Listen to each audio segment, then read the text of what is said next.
El siguiente libro justamente creo que tiene que ver en algo con este espíritu de una generación rebelde, una generación de izquierda en el mundo, pero en Latinoamérica y en el Perú en particular, vinculada a las guerrillas de los años 64 y 65, y cómo ellos también pensaban, creo, que la voluntad era todo o era fundamental y que podrían ser destruidos, pero nunca derrotados, y que en la concreción de sus sueños, en algún momento, en una utopía, podrían ser reivindicados. Este segundo libro es este que lo tengo aquí, y que vino así: Piensan que estamos muertos, de Alain Elías y Jorge Salazar, publicado por Mosca Azul. Es un libro muy especial porque yo sabía de qué iba esta historia, pero no lo había leído, y porque quien me lo hizo llegar en su bolsita también tiene un vínculo especial con este texto, y porque es una parte más testimonial y de historias que nos tocan más a los peruanos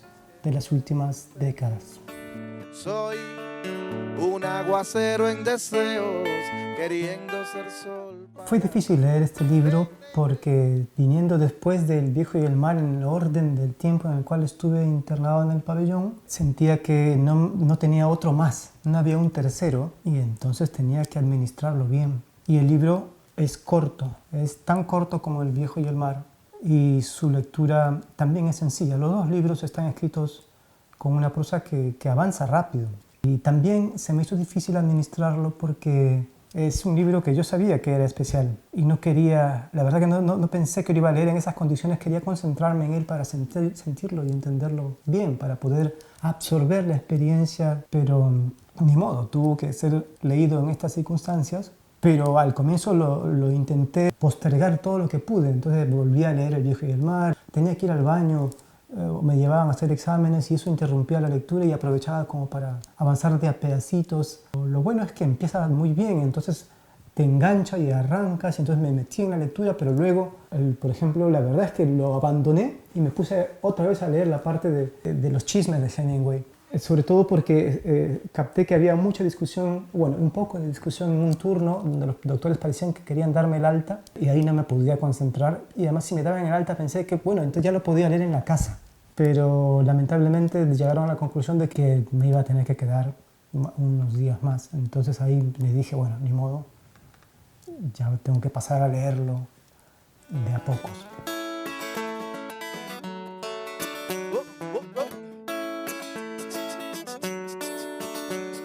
Así que seguí con la lectura nomás. Y si hay algo que diferencia claramente uno y otro libro, es que la prosa de Hemingway es prístina, clara. No hay dobleces. Y en la que escogieron a Alain y Salazar hay una buscada pretensión de polifonía, de la confluencia de perspectivas y de puntos de vista y de saltos en el tiempo y del cambio de una mirada hacia otras sin previo aviso. Todas estas formalidades que puso de moda tanto el boom latinoamericano, y acá Vargas Llosa pues generó una enorme repercusión.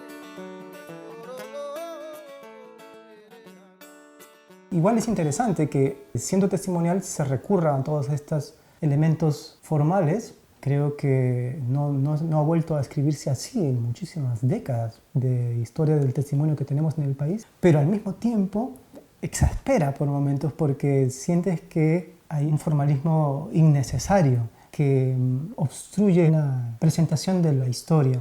Por momentos mi exasperación llegaba a decisiones tipo: me voy a saltar todas las partes que tienen que ver con no sé cuáles de los personajes, porque no me quedaba claro que estaban haciendo vida por Europa en el pasado presente, en el presente pasado, y voy a concentrarme solamente en los hilos narrativos que tienen que ver directamente con las guerrillas que pasan de Bolivia a Puerto Maldonado y de ahí hacia el desenlace que todos ya además ya lo sabemos, que es la muerte de los guerrilleros y la muerte de Javier Heró. Entonces dije, voy a concentrar solamente en eso y voy a dejar de leer lo otro que además se me va, pero me tranquilicé y luego decidí, y creo que para bien, darle una oportunidad más y entregarme a lo que me estaba proponiendo. Y no acabé de entender del todo quiénes estaban en qué país y haciendo qué, pero sentía que era importante para el narrador contármelo de esa manera, tanto para Salazar como para Alain, que además eran gente que había directamente a Alain, sobreviviente de los acontecimientos del Puerto Maldonado, quizá era necesario contarlo de esa manera, dando cuenta de lo que para él era su presente y no solamente lo que les había pasado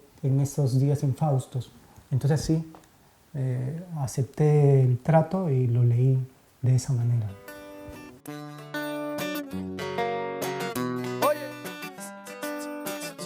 Creo que al final el libro logró entusiasmarme o meterme lo suficiente en él, porque me hizo sentir exasperación, ya no solamente por los asuntos formales, sino por lo que me estaba contando. Y esta idealización, era la idealización tan grande, el romanticismo de los jóvenes de izquierda radical de los años 60, que se van a Cuba, que se entrenan, que se organizan, que están rodeados de poesía, que se van a Europa, que hacen un viaje extraordinario para ingresar al país por una zona absurda, que tienen planes absurdos, que están tan alejados de la realidad, que idealizan tanto a Hugo Blanco, que tienen estos héroes y estos mitos y que quieren hacer la revolución y que para hacerlo se internan en una selva que no tienen la menor idea. Y todo esto es contado con mucha honestidad y sentimos ese absurdo y la verdad que en medio de un pabellón donde la gente se está muriendo y está luchando por sus vidas, es muy raro sentir que se siente como un desperdicio. Yo sé que no es lo que se está transmitiendo en el testimonio, yo estoy diciendo que así se siente, o así lo sentí yo en el pabellón, donde la gente está haciendo otra cosa, está aferrándose como sea a un poco de aire.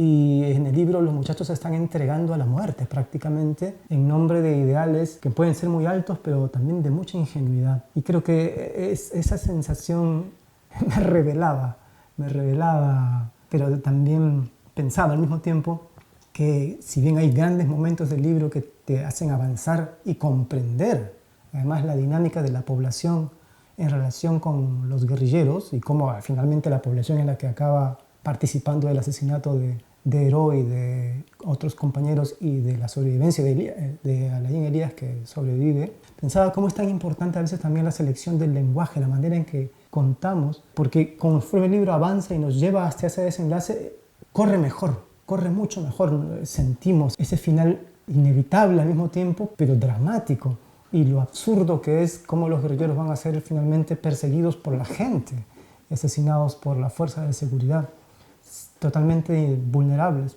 También pensaba que quizá sin recurrir a tanta polifonía y tanto artificio pudo haberse sentido durante todo el tiempo con más intensidad, pero finalmente creo que en su tramo final Salazar y Alain nos logran transmitir esa desazón, la desazón del sobreviviente que tuvo ideales, luchó y que se encuentra en un mundo que ya no le pertenece y lo único que nos puede entregar es su relato.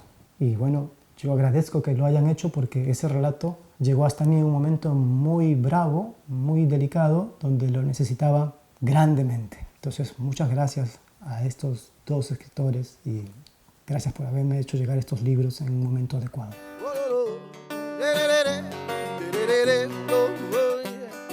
Fue complicado leer el libro de Alain Elías y de Coco Salazar, también materialmente, porque es una edición viejita y entonces vino fragmentado así en una bolsita, y además porque en las condiciones físicas, en la camita la camilla, y yo me tenía que acomodar para que no me duela tanto la espalda y el coxis, y se me caía a cada rato. Y como yo estaba con vías en los brazos, bajarme para recogerlo era unas maniobras complicadas, o tenía que esperar hasta que alguien pasara por allí y le pidiera que me lo vuelvan a dar. Y me daba también un poco de miedo, confieso, quizá injustificado, porque nadie me dijo nunca nada, pero no quería ser tan diferente de los demás pacientes. Los demás pacientes están siendo pacientes todo el tiempo, están muy mal, están muchos que no pueden respirar, muchos están muriendo. De hecho, mi compañero de cuarto falleció, el primero. El segundo, yo espero que siga bien.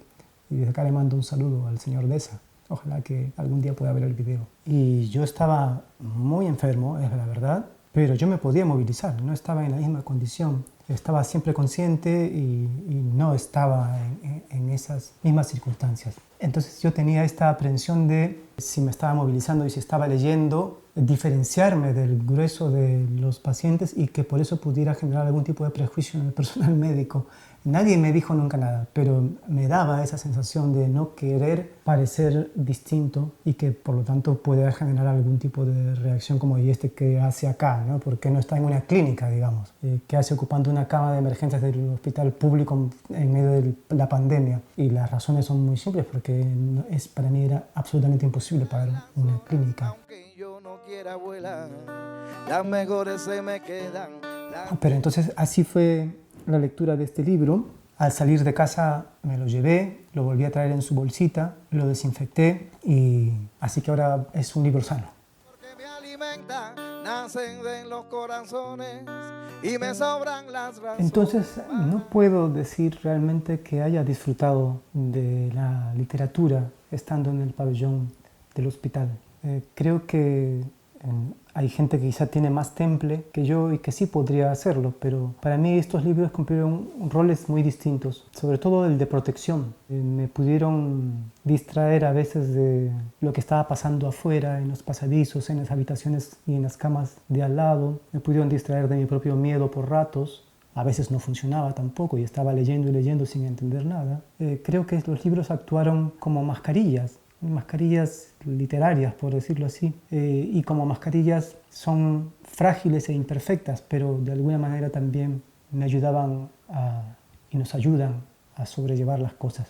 Así que estos libros llegaron de una manera a mi vida en este momento complicado y se quedaron allí y creo que significan ahora mucho más de lo que pudieran haber sido si los leía en otras circunstancias. La vida es un 2x3, ya lo sé, ya lo sé. Por último, y para despedirme, no quiero dejar de señalar que estoy profundamente agradecido con el personal de los técnicos, las enfermeras, los auxiliares y los doctores, que fueron muchísimos. Nunca vi a un doctor 2 veces, la verdad. Trabajan en condiciones terribles, de mucha precariedad y no es mentira. Los hospitales públicos están casi colapsados por esta epidemia, así que hay que cumplir las cosas que nos estamos planteando como sociedad para salir de esta pandemia, pero quiero agradecerles porque aunque la precariedad es evidente, no dejaron de hacer su trabajo pese a que a veces la verdad estaban desbordados emocionalmente y desbordados en términos de recursos. Gracias porque yo estoy aquí haciendo este programa y ellos deben seguir seguramente en su guardia. Así que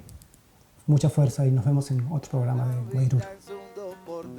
Ya lo sé, ya lo sé, ya lo sé, ya lo sé, nene. Dolor con amor se cura. La vida es un 2x3 y no hay más tiempo para arrancar los sentimientos. Oye, solo nene, ay, porque tú tienes 2, yo tengo 3. La vida es un 2x3. Oye, mira, nene, ay, mira cómo dicen. La vida es un 2x3. Solo